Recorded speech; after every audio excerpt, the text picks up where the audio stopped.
Assalamualaikum warahmatullahi wabarakatuh. Perkenalkan, nama saya Muhammad Effendi Putro dari Prodi S1 Pendidikan Teknik Bangunan.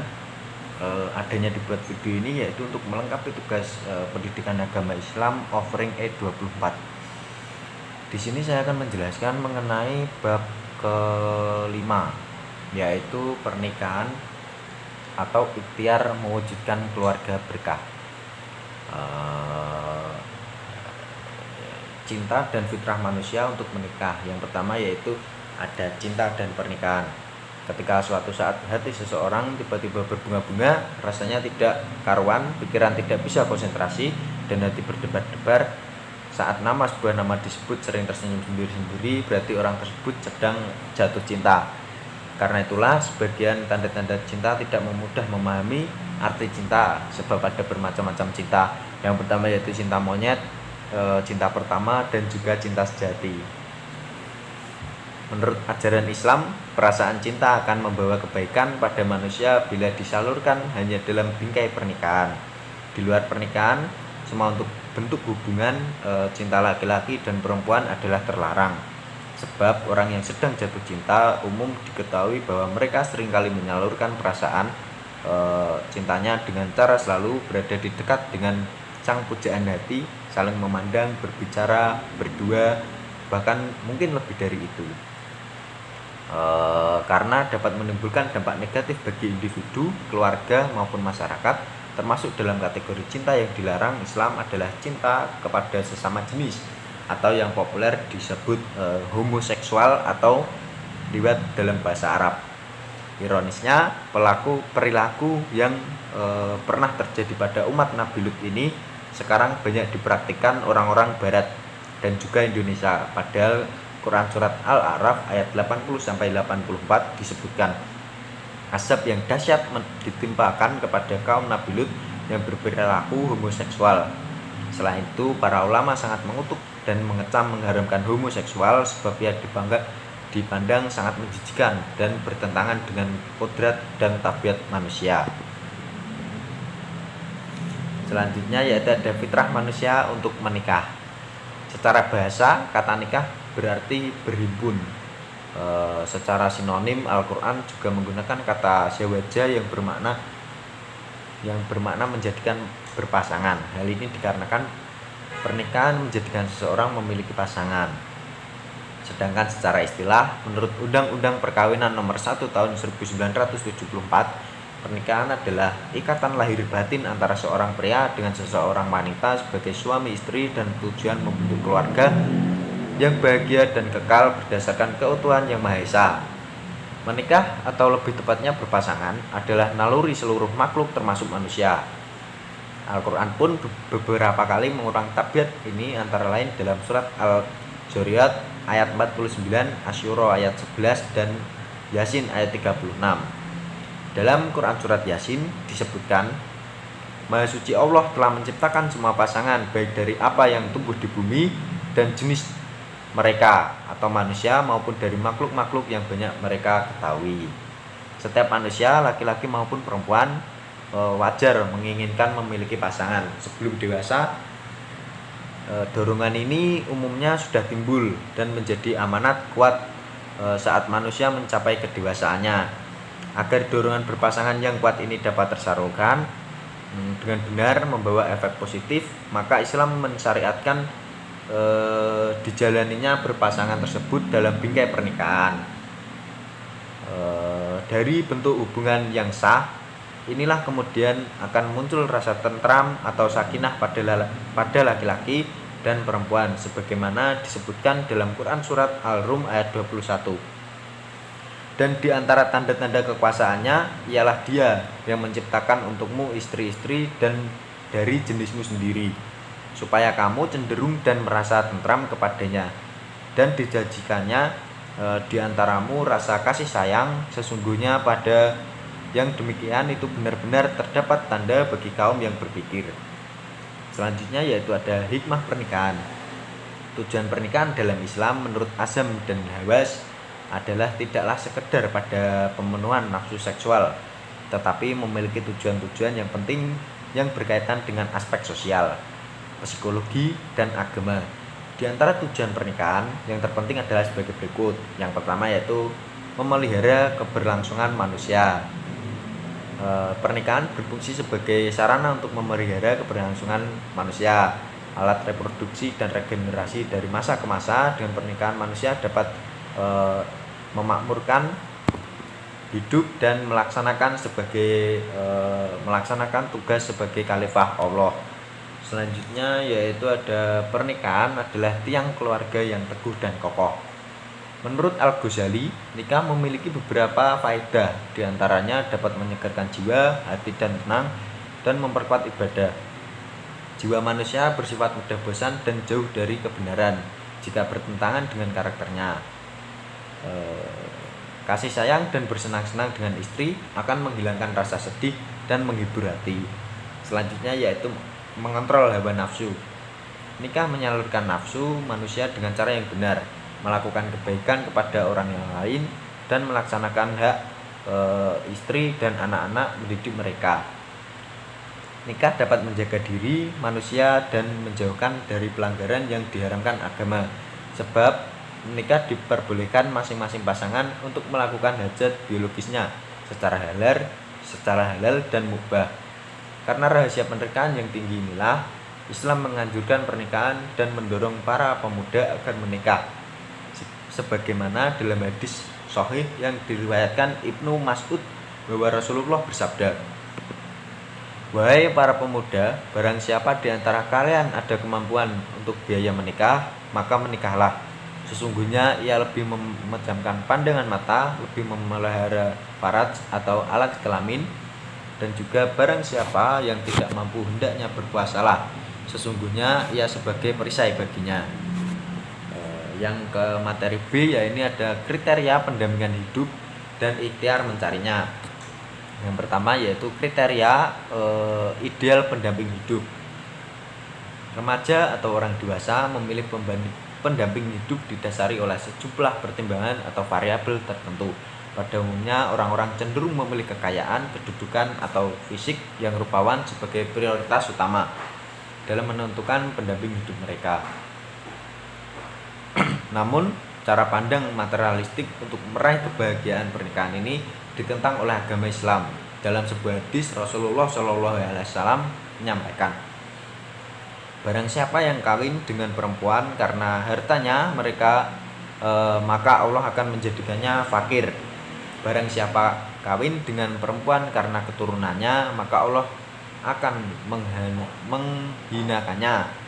Tetapi barang siapa kawin dengan tujuan agar lebih dapat menundukkan pandangannya, membentengi nafsunya, atau untuk menyambung tali persaudaraan, maka Allah akan memberikan barokah kepadanya dengan perempuan itu, dan kepada si perempuan juga diberikan barokah karenanya."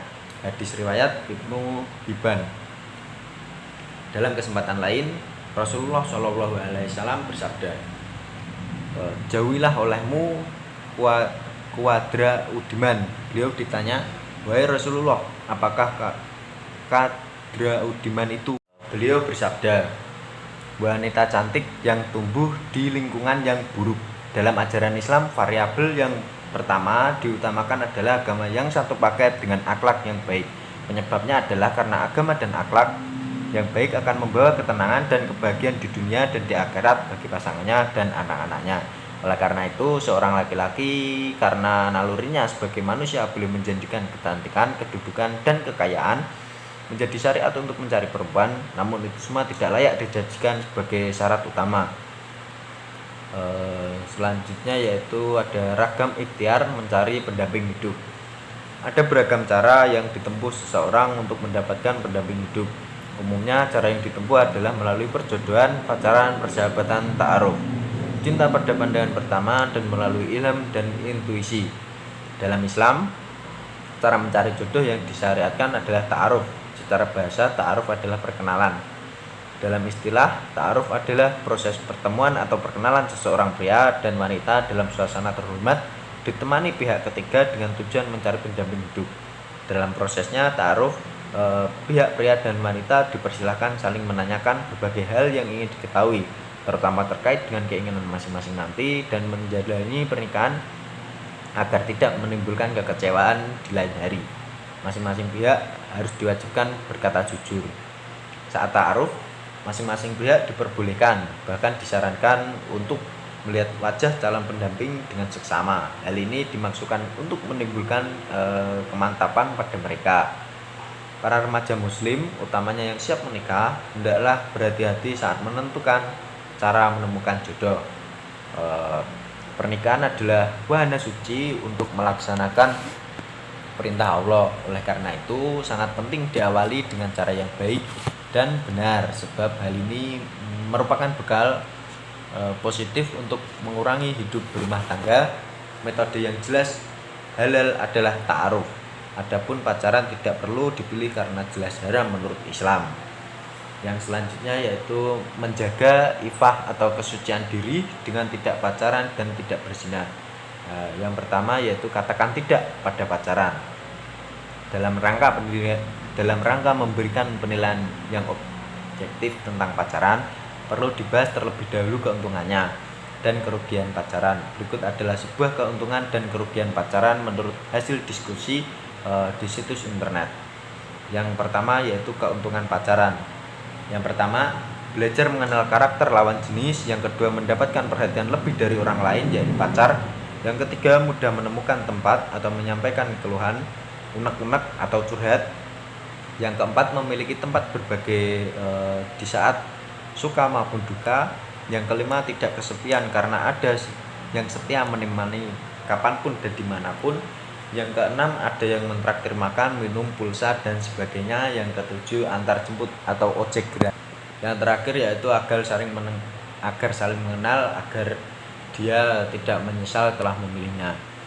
Yang kesembilan, senang dan bahagia karena bisa menyalurkan rasa cinta dan dicintai. Yang kesepuluh, menimbulkan motivasi atau semangat hidup. Yang kesebelas, sarana untuk menyalurkan hasrat atau nafsu seksual. Bila dikaji lebih lanjut, keuntungan pacaran di atas sesungguhnya tidak ada sepenuhnya berlaku pada sepasang pacar. Malah keuntungan bagi si pacar sangat mungkin menjadi kerugian bagi pacarnya. Sebagai contoh, keuntungan nomor 6 adalah keuntungan nomor 6 dan 7 merupakan keuntungan pihak perempuan, tapi kerugian di pihak laki-laki. Sebagai kompensasinya, pihak laki-laki mungkin mencari nomor 11 sebagai keuntungannya. Terlepas dari itu, dalam perspektif Islam, keuntungan nomor 11 sebenarnya merupakan kerugian karena melibatkan dosa besar. Yang kedua yaitu kerugian pacaran. Meskipun pacaran dilakukan suka sama suka, tapi aktivitas ini juga menimbulkan sejumlah dampak negatif dari perilaku dan orang terdekatnya. Kerugian tersebut antara lain, yang pertama yaitu mengurangi waktu untuk diri sendiri, menghambat kinerja otak karena hanya memikirkan satu objek atau pacar. Yang ketiga, mendorong orang untuk berbohong agar tidak merugikan dirinya. Yang kelima, menghambat cita-citanya karena waktu dan pikiran banyak teracuh pada pacar. Nah, selanjutnya menghabiskan uang seperti untuk membeli pulsa, bensin, makan, dan jalan-jalan. Yang keenam, beternak dosa. Hampir semua aktivitas dalam pacaran menimbulkan dosa. Dan yang ketujuh, hati menjadi resah dan tidak tenang karena memperbanyak dosa. Yang kedelapan, perasaan resah dan gelisah karena cemburu dan takut karena pacar. Yang kesembilan, memunculkan fitnah bila berduaan dalam rumah bisa digerebek warga. Yang kesepuluh, hilangnya kerawanan dan keperjakaan bila tidak mampu mengendalikan nafsu. Yang ke-11, menimbulkan aib bagi keluarga bila sampai terjadi hamil di luar nikah. Yang ke-13, menunda pernikahan karena keasikan berpacaran. Yang ke-13, menimbulkan efek sakit hati bahkan bunuh diri apabila putus cinta. Yang ke-14, membatasi pergaulan dan wawasan karena dilarang pacar. Yang ke-15, terjadi kekerasan dalam pacaran, KDP, baik fisik maupun psikis. Yang ke-16, menyebabkan konflik dengan orang tua bila hubungan tersebut tidak disetujui. Yang ke-17, mengganggu kuliah atau studi tidak selesai tepat waktu, bahkan di DO atau drop out. Ditinjau dari sudut pandang agama Islam, aktivitas pacaran pranikah dengan beragam gayanya adalah haram alias tidak bisa dibenarkan. Apapun bentuk gaya pacarannya, bila dilakukan sebelum menikah hukumnya tetap terlarang. Yang selanjutnya yaitu kecuali bila pacaran pranikah tersebut tidak melanggar aturan agama terkait hubungan laki-laki dengan perempuan non mahram. Aturan tersebut antara lain, yang pertama yaitu larangan mendekati zina, yang kedua larangan berduaan di tempat sunyi, yang ketiga larangan untuk melihat lawan jenis tanpa maksud yang diperbolehkan agama, yang keempat larangan menyentuh apalagi memegang lawan jenis, yang kelima larangan membayangkan lawan jenis. Permasalahannya adalah, adakah hubungan pacaran tanpa berpandangan, berpegangan, berduaan, atau membahayakan si doi? Kalau menurut Anda bagaimana? Bila ada gaya hubungan cinta kasih laki-laki dan perempuan yang memenuhi kriteria ini, maka layak disebut pacaran Islami. Selain itu, sebenarnya ada jenis hubungan cinta kasih antara laki-laki dan perempuan yang bukan hanya diperbolehkan oleh ajaran Islam, tapi malah dilanjutkan dan mendatangkan pahala bagi pelakunya, yakni hubungan laki-laki dan perempuan setelah terjadinya akad nikah. Jenis hubungan ini menghasilkan pahala karena tidak ada aturan agama yang dilanggar. Lingkungan pergaulan remaja zaman sekarang yang cenderung bebas merupakan daya tarik sendiri bagi remaja muslim. Hal ini merupakan tantangan yang tidak mudah bagi remaja muslim. Namun, mempertimbangkan betapa pacaran terlarang dalam Islam dan ternyata syarat dan kerugian amat minim untuk keuntungan, maka sangat layak setiap remaja muslim berani berkata tidak pada pacaran. Yang kedua yaitu pacaran dan perilaku seksual remaja. Dari sejumlah dampak negatif di atas, dampak pacaran yang paling mengkhawatirkan adalah seks dan pergaulan bebas. Perkembangan zaman yang menyebabkan informasi tentang seks mudah diakses remaja, kontrol yang lemah dari orang tua, sikap pesimis masyarakat, dan promosi seks bebas oleh para artis menyebabkan remaja zaman sekarang rentan terpengaruh dan mencoba hal-hal yang berbau seks. Menurut Spender, fenomena ini tidaklah aneh, karena meskipun orang berpacaran memiliki beragam maksud dan tujuan, namun pacaran lebih erat berkenan dengan perilaku seksual atau eksperimentasi dan kepuasan seksual. Dampak perilaku pacaran semacam ini sangat amat merugikan individu dan masyarakat. Dalam konteks individu, pacaran bernuansa seks ini menyebabkan hilangnya keperawanan dan keperjakaan, penyakit kelamin, kanker leher rahim, hamil di luar nikah, aborsi, dan lain-lain. Islam sebagai agama yang diturunkan Allah untuk menyelamatkan manusia sangat menentang gaya pacaran bernuansa seks. Dalam Islam, hubungan badan di luar bingkai pernikahan disebut dengan zina. Perilaku zina dibagi menjadi dua, yaitu muhsan dan goir muhson. Zina muhson yaitu pelakunya sudah menikah atau pernah menikah, diancam dengan hukuman rajam sampai mati. Adapun untuk zina goir muhson, yaitu zina yang dilakukan orang yang belum pernah menikah, hukumannya adalah dicambuk sebanyak 100 kali dan diasingkan selama 1 tahun. Terkait betapa buruknya perilaku zina ini, Rasulullah SAW dalam sebuah kesempatan pernah bersabda, "Wahai kaum muslimin, jauhilah perbuatan zina karena padanya ada 6 macam bahaya, 3 di dunia dan 3 di akhirat. Adapun bahaya yang menimpanya di dunia adalah lenyapnya cahaya dari mukanya, memendekkan umur atau mengekalkan kemiskinan. Sedangkan bahaya bakal menimpa di akhirat kelak ialah kemurkaan Allah Ta'ala atau hisab, perhitungan yang buruk, dan siksaan di neraka." Hadis riwayat Baihaqi. Yang ketiga yaitu manajemen hati agar tidak berpacaran. Sesuai dengan definisi pacaran sebelumnya, dapat diketahui bahwa pacaran dilakukan oleh seseorang atas dasar cinta. Orang yang sedang jatuh cinta umumnya ingin menyalurkan rasa cinta kepada orang yang dia cintai agar dengan cara ngobrol, berpegangan, berdekatan, dan berpelukan. Pertanyaannya di sini adalah, mungkinkah para remaja muslim yang sedang dilanda gelora cinta tidak begitu besar menyalurkan perasaan tersebut dalam bentuk pacaran? Nah, adalah dengan manajemen hati terhadap rasa cinta. Berikut ini beberapa cara yang bisa dilakukan. Yang pertama, menyadari bahwa pacaran hukumnya haram dan mendatangkan dosa. Yang kedua, menyadari beragam dampak negatif dan pacaran yang terjadi di sekitar kita. Yang ketiga yaitu meyakini bahwa jodoh kita sudah ditentukan oleh Allah Subhanahu wa taala, sehingga tidak perlu merasa galau bila tidak punya pacar. Yang keempat yaitu meyakini bahwa dengan menjalankan perintah Allah untuk tidak pacaran, Allah kelak akan memberikan jodoh yang baik untuk kita. Yang kelima yaitu diniati untuk puasa pacaran dengan menunda pacaran sampai waktu kita menikah. Yang kelima yaitu fokuskan segenap pikiran dan energi pada studi atau pekerjaan. Yang keenam yaitu fokuskan usaha dan tenaga untuk meraih cita-cita. Dan selanjutnya yaitu kuatkan tekad untuk membahagiakan orang tua lebih dulu.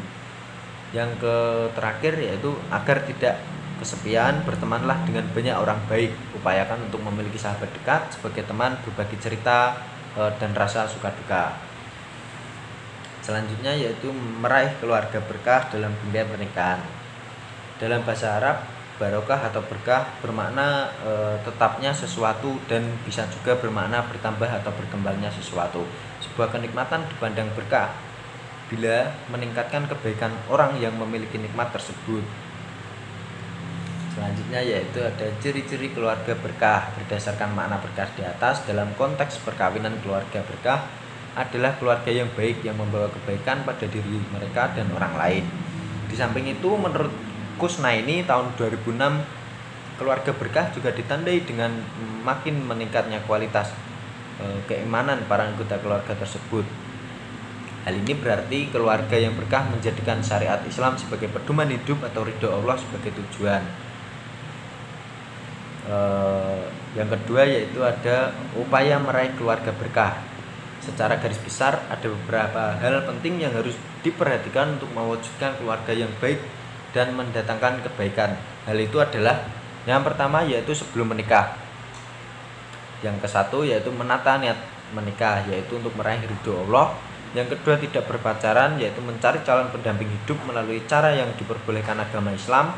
Yang ketiga memilih calon pendamping hidup yang sesuai dengan pedoman Islam sebagaimana telah diajarkan Rasulullah SAW. Yang keempat menyiapkan diri secara fisik dan psikis. Yang kelima bermusyawarah dengan orang tua agar memperoleh restu dan dukungan. Selanjutnya yaitu saat akad nikah. Yang pertama menjaga agar niat tetap lurus. Yang kedua minta didoakan orang tua, orang-orang soleh supaya dikabulkan oleh Allah Subhanahu wa taala. Yang ketiga yaitu memenuhi syarat dan rukun pernikahan agar sah menurut agama. Selanjutnya itu ada saat menjalani kehidupan berumah tangga. Yang pertama mempertahankan motivasi menjalani pernikahan untuk beribadah. Yang kedua menjadikan ridho Allah sebagai pedoman yang dapat berumah tangga. Yang ketiga nafkah yang halal. Yang keempat suami dan istri menjalankan tugas dan kewajibannya dengan baik. Yang kelima memperlakukan pasangan dengan ma'ruf atau baik. Rasulullah Shallallahu Alaihi Wasallam bersabda, sebaik-baiknya orang di antara kamu adalah orang yang paling baik terhadap istrinya, dan aku Rasulullah adalah orang yang paling baik terhadap istriku. Hadis riwayat Tabrani dan Tirmizi. Yang keenam yaitu saling membantu dalam mengerjakan urusan rumah tangga. Yang ketujuh bersikap toleran. Yang kedelapan membiasakan bersikap sabar dan syukur. Yang kesembilan yaitu saling terbuka dalam berbagai urusan. Yang terakhir yaitu berbuat adil dan bijak dalam berbagai peran. Yang terakhir yaitu bermusyawarah dalam memutuskan permasalahan atau urusan. Selanjutnya yaitu ada ragam pernikahan kontroversial. Yang pertama yaitu poligami atau menikahi banyak istri. Yang kedua yaitu nikah mut'ah, yaitu pernikahan untuk sehari, seminggu atau sebulan. Asal sepakat bahwa nikah mut'ah adalah haram karena beberapa dalil berikut. Perkawinan ini tidak mempunyai hukum sebagaimana yang tercantum dalam Al-Quran tentang perkawinan, tolak atau iddah dan warisan. Yang kedua yaitu Rasulullah SAW bersabda, hai sekalian manusia, pernah kuizinkan kalian melakukan kawin mut'ah. Ketahuilah sesungguhnya Allah mengharamkan hingga hari kiamat. Dan dari Ali RA bahwa Rasulullah SAW melarang kawin mut'ah pada waktu perang Khaybar dan melarang makan daging keledai piaraan. Umar RA mengharamkan kawin mut'ah pada masa beliau menjadi khalifah.